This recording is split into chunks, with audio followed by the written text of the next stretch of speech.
Една простичка дървена маса. Сякаш крачи в тълпата сама. На ръце двама млади отнасят своята свидна покупка дома. Те така я крепят и внимават, сякаш носят шиник с пари. Те, с които край тях отминават, им завиждат по-малко дори. На какво ли завиждат? Ще кажеш: о, напълните с радост очи, че на маса вълшебница, даже хлябът, смесен със сълзи, горчи.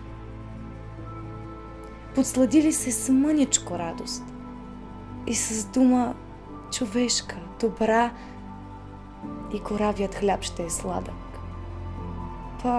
макар и на гола софра.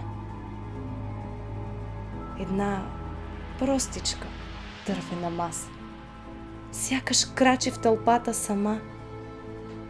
Всеки ден новодомци отнасят, тъй по капчица радост дома.